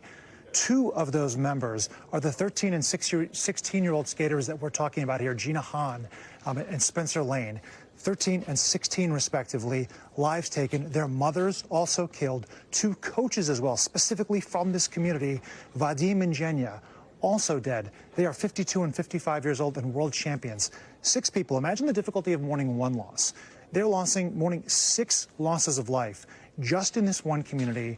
It is shocking to the core. It has absolutely robbed them of the ability to even articulate what they're feeling at this point in time. You know, I did ask Misha a second ago, can you describe Gina and the sort of life that she had, and also Spencer? You know, what could you tell me about who they were as skaters and as people? They said that Spencer had progressed in terms of his skill set at a meteoric rate that they had never seen before. They actually shared a coach with Gina, but they would see Spencer every single day because they were all out here on this rink, and that Spencer was just absolutely moving through the roof in terms of his capabilities and his skills. And then Gina, at the age of 13, was just an energizer that totally livened up their day, that they had this really sort of unique and tight-knit dynamic. And all of that has been robbed because you understand the history, of course, of what's going on here in Boston, too, not just the 6 individuals who lost their lives, but the fact that this sort of scenario had played out previously. In 1961, you had members of the U.S. national team that were killed on a flight to Belgium, and that about half of those were also directly connected to this specific skating rink. What are the chances in a lifetime that that would ever happen again? And in the words of the CEO of the skating rink, you know, it basically set them back decades in terms of the emotional damage that that caused of being able to develop the coaches. And so here they are now, this very prominent platform in the world of figure skating, and it's playing out all over again. One of the things that I would like to point out, Hallie, we know that 6 members of the skating community that were on that American Eagle flight do have ties directly back here. It's not even clear. They don't even know how many members, how many skaters specifically were on the plane. Earlier, the CEO had said they thought that it might be 14 collectively, not just in Boston, but across the country. But they don't even know, right? 24 hours, basically, since this accident happened. And the actual parents and stakeholders and coaches involved in the figure skating community here in Boston still don't know. So you're mourning losses from 13 to 50 some odd years old, specifically here. And it's devastating, does not even do it justice. But I will allow the emptiness of the scene to do the talking in that respect, Hallie. Well, I will tell you, Sam, looking at where you are, listening to what you're talking about here, I'm struck by something.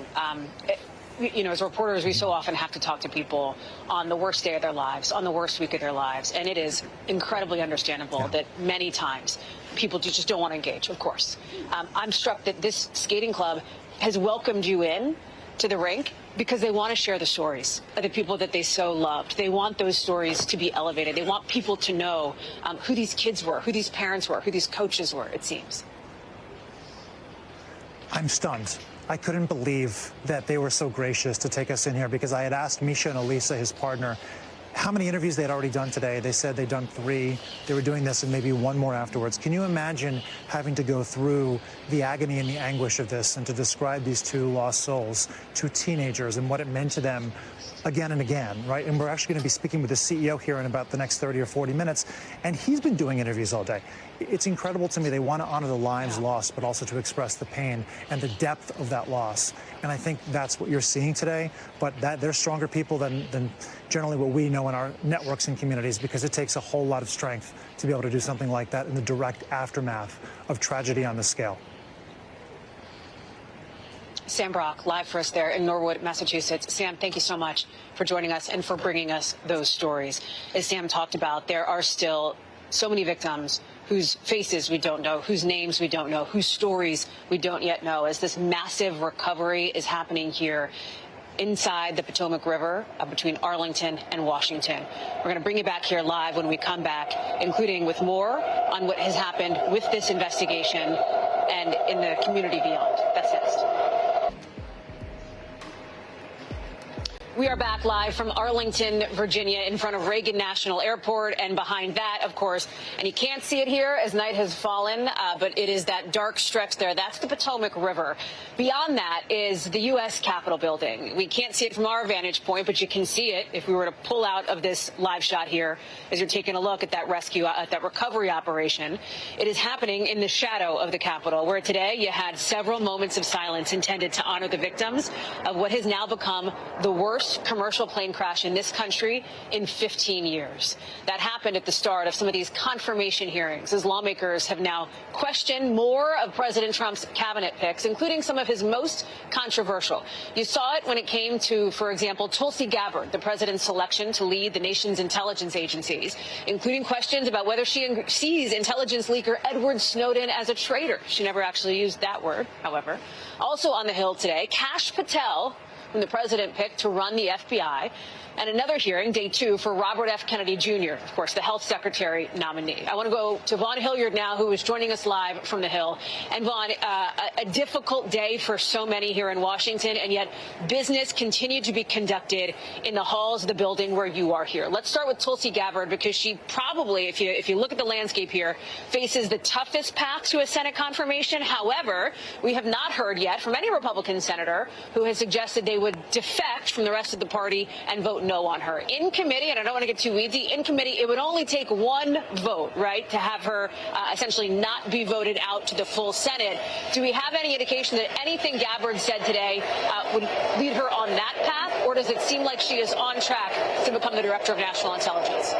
We still don't have any Republican hard no votes here at this point in time. That doesn't mean that some of the Republican senators up here on Capitol Hill have suggested skepticism that persists here, and that is where the public confirmation hearing, as well as the private one that she had this afternoon, were so important ahead of this vote here. And particularly when you look at Russia, she has been over the years what some have suggested to be sympathetic towards dictatorships. She went in 2017 to visit Bashar al-Assad in Syria, and then when it comes to Russia, there have been some that have suggested that she echoes Russian propaganda, including the suggestion that Russia was understandable in its invasion of Ukraine, wrongly suggesting that Ukraine was potentially going to be added to NATO, essentially justifying their invasion in 2022, which led to some senators, including Republicans today, asking her very specifically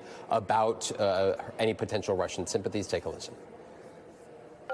I want to make certain that in no way does Russia get a pass in either your mind or your heart, or in any policy recommendation you would make or not make. Senator, I'm offended by the question, because my sole focus, commitment, and responsibility is about our own nation, our own security, and the interests of the American people.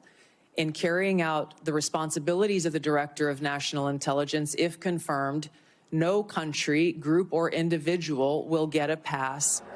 Gabbard really pushing back throughout the course of the hours of this hearing on suggestions that she was sympathetic to any nation other than the United States and upholding the law, and that she would be able to effectively oversee the 16 U.S. intelligence agencies following underneath the Director of National Intelligence's office. Hallie.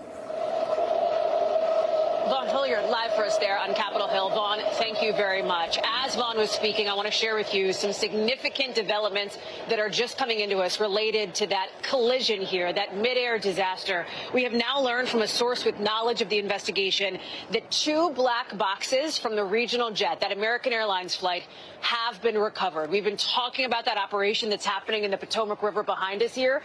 We've mentioned that those black boxes are actually orange, but they are those flight data recorders that will hold critical clues to what exactly happened here, that will help investigators understand how this disaster unfolded. You're taking another live look at that operation. Again, a source telling NBC News that 2 of those black boxes have been recovered from the icy water of the Potomac. We are getting our team in front of a camera for more on this. Stick around. We're going to sneak in a very quick break. We'll be right back on the other side. We're actually going to continue with our coverage here as we work, of course, with our correspondents spread out across the area as well. This is coming into us again from our team who covers aviation here for NBC News, who's been working their sources around the clock. Why is this flight data recorder important? Why are these 2 black boxes so important? Because they contain a couple of pieces of information. First, it's the data from the cockpit, things like the altitude, things like the plane's airspeed, critical pieces of information that investigators can use to map out the flight path, the direction, the moment of impact, etc. But here's what those black boxes will also contain, and that is what happened happened inside the cockpit, the voice, essentially the discussions that may have happened between the crew members in the moments before this collision. That is why it has been such an effort to obtain these black boxes. Now, it does not mean that in 20 minutes from now, in a day from now, this, collision mystery will be solved. That is not the case at all. The NTSB, in their briefing earlier today, made extremely clear that there is an extended timeline to understand the cause of this collision, to understand exactly what happened here. I want to bring in NBC's aviation producer, Jay Blackman, who has been working this story since the second that it happened. And Jay, we've been talking about this critical piece of information here, the recovery now of these two black boxes from the American Airlines flight. Jay, I know you're on the phone joining us now. What else can you tell us? So, Hallie, they have recovered the two black boxes. These black boxes will be robust. They will have a number of parameters that will give investigators a lot of information about what was going on with the plane. They'll want to hear if the pilots were talking about anything or if they had any knowledge of the Blackhawk being in their area. Because this plane crashed in Washington, they're about 1.5 miles from the NTSB labs. I would expect them to have, if the boxes were not damaged because they were in water, and boxes do get damaged in water, but most of the time they work, I would expect them to have information either later tonight or tomorrow, at least preliminary results. As you were referring to earlier, it takes the NTSB up to a year, if not sometimes longer, to come up with a probable cause of an accident. Jay, can you help us understand what the analysis of these black boxes looks like once it does get to the lab? And speaking generally here. So the way that they are basically computers. They are connected to computers. They spit out ones and zeros, so it's data, and then the data has to be analyzed and combed through so that they are able to figure out everything from altitude, where they were, what the flaps were doing, what the wings were doing. It will give them a treasure trove of information. Finding black boxes is a critical piece of this investigation. Jay, to be clear, and I want to make sure that folks at home understand this, there are two black boxes recovered, but both of those data recorders are from the American Airlines flight, right, from that regional jet?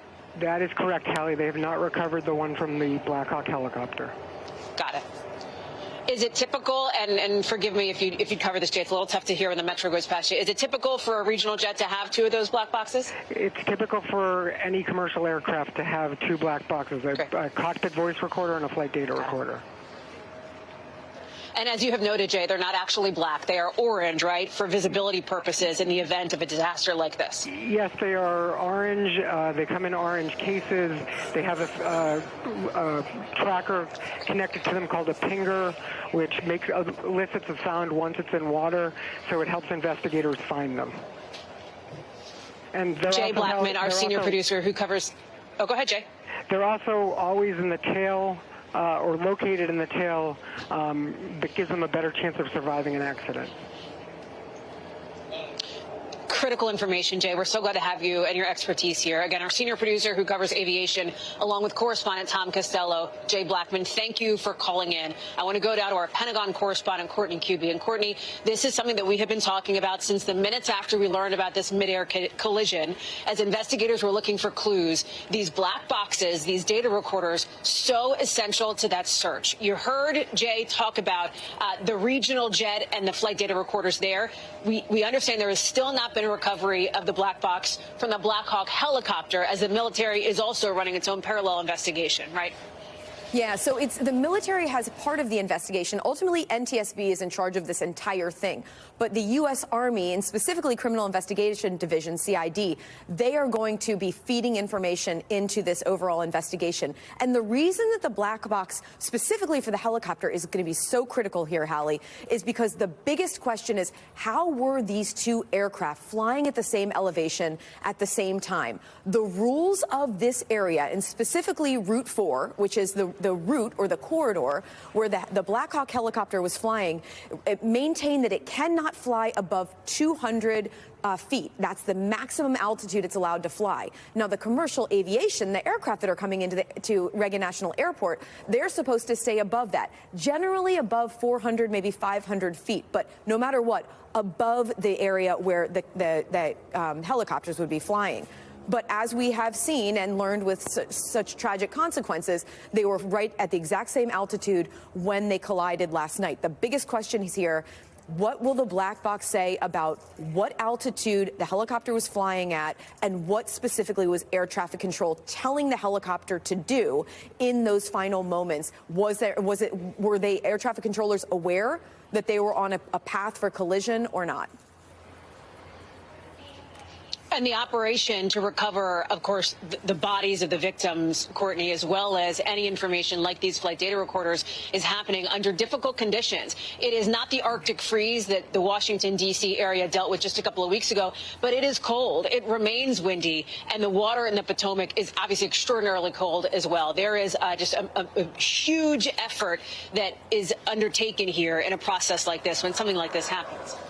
Yeah, and Hallie, you well know, I mean, even though the weather has warmed up the past couple of days, there's still ice on the Potomac. You drive past it, you walk past it, there's ice on it. The water is extremely cold. And not just that. I mean, look, we've all seen this video of the two aircraft colliding here, and there was just this enormous explosion. Well, think about it. The pilots who have presumably are the two who have not been recovered. They are in the front of that helicopter. That is what collided with this aircraft. So and now we understand from officials that it actually flipped over, or it's flipped over inside the water. It's going to be extremely difficult to get those soldiers out of that aircraft, and it's also going to be difficult to get the black box out. It's not just the cold water, it's the fact that it's water at all. It makes it a dangerous rescue mission, and that's one of the reasons that officials are saying that they have not yet been able to get those two remaining soldiers. I have to think, Court, that it has been a somber day in the building behind you there at the Pentagon.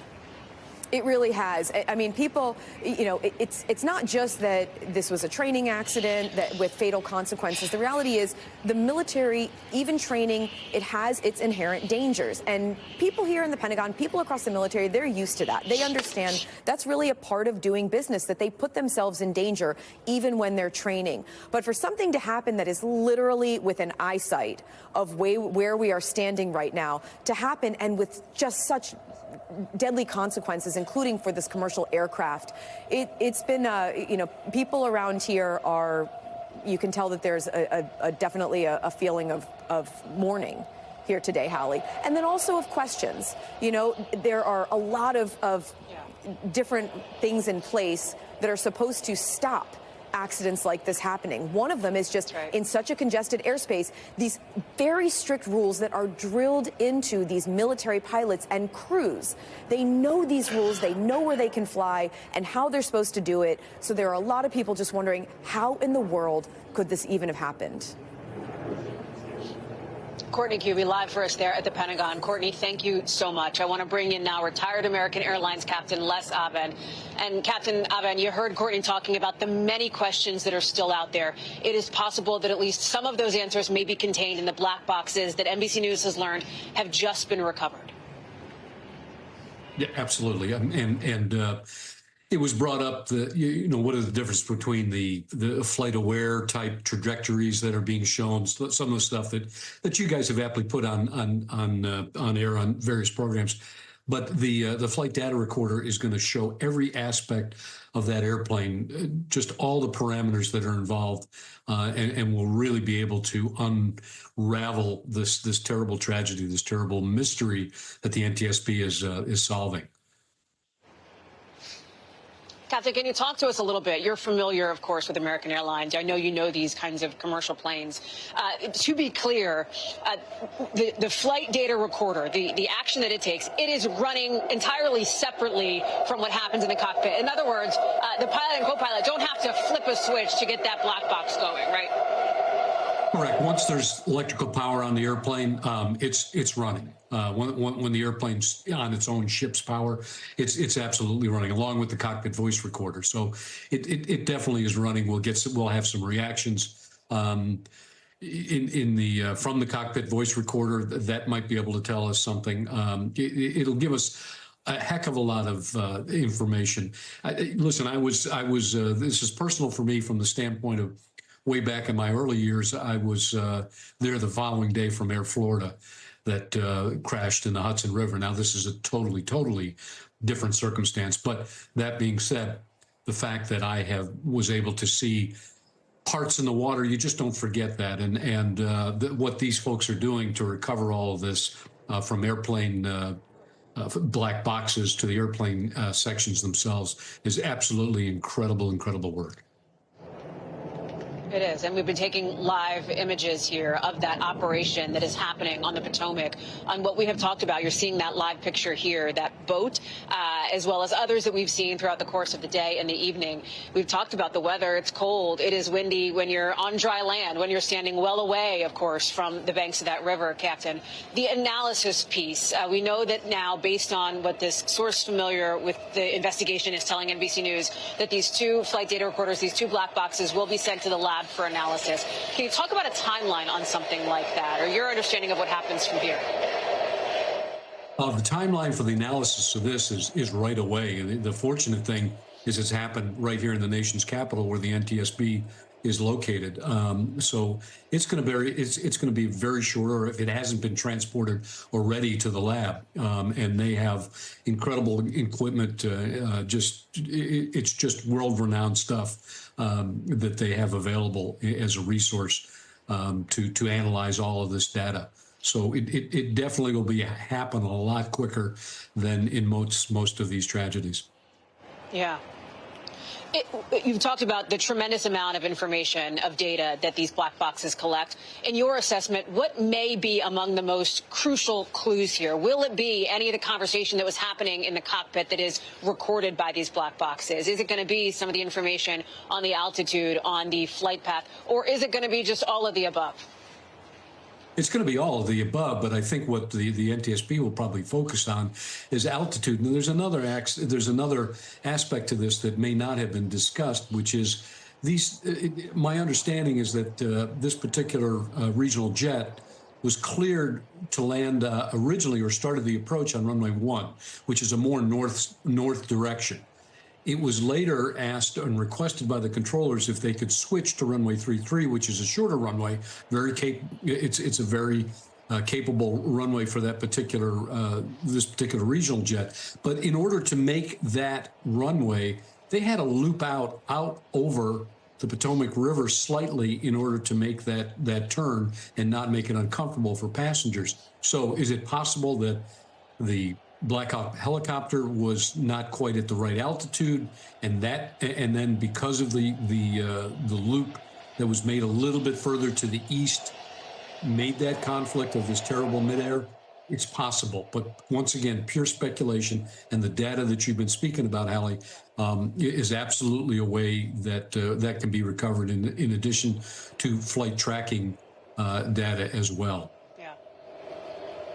So important for investigators. Captain, before I let you go, as somebody who is a part of the American Airlines family, as somebody who has flown many planes, many commercial planes with so many passengers, I wonder what your message is to people who may be looking at some of these images, who may be looking at the wreckage, looking at some of those photos from less than 24 hours ago here in Arlington, Virginia, and feeling anxious, and human nature, feeling a little bit concerned, despite, of course, all of what we've heard from officials over the course of the day, that it is remarkably, extraordinarily, generally safe to fly in this country. Listen, we suffer with the heartache that these folks are going through, because this is our responsibility to keep them safe. That said, at the end of the day, we have probably the best controllers in the world in this country, one of and the finest controllers in the world, especially in Washington, D.C. All the approach control folks, they are well trained, they're well experienced. They're great folks, and the people behind our cockpits are also well trained, and I wouldn't hesitate for 1 minute to get in an airplane, and take off out of Reagan National right now, or land at Reagan National. Do you think, Captain, that this moment, this nightmarish moment for so many of those families, will lead to some sort of fundamental aviation change longer term? Hallie, they always do. The accident I mentioned 43 years ago, the Air Florida crash, changed the industry forever when it came to icing. This same thing will happen again. I mean, it's all these lives had to die for this, but at least there's a purpose that we can discover how to make the environment even more safe than it is. And I certainly hope this is the NTSB's charter. It's on their wall. This is what their objective is to do. And I very much feel that they will come to a very good conclusion, and we'll be able to change and prevent this from ever happening again. Captain Les Avent, thank you so much for being with us. Again, NBC News reporting based on a source familiar with the investigation that 2 black boxes have been recovered from the wreckage in the Potomac River behind me here. Again, here's where we are on the parking garage at Reagan National Airport, just behind the river, just behind that. 2 black boxes recovered from the wreckage now, being transported to the NTSB lab. That is where that information, the data, the cockpit voice recorder, et cetera, will be analyzed by experts to determine, or at least help determine, what led to this horrific midair collision just about 24 hours ago. And the deaths of 67 people, 60 on board as passengers, 4 crew members on that American Airlines flight, and 3 in that Army Blackhawk helicopter involved in the collision as well. We are going to have much more coverage as you take a look live there, coming up right here on NBC News Now, of this aviation disaster. For now, I'll see you on Sunday on Nightly News, and right back here Monday on NBC News Now. For all of us here at NBC, thanks so much for watching. We have more coverage live from Arlington right now. Thanks for watching. Stay updated about breaking news and top stories on the NBC News app, or follow us on social media.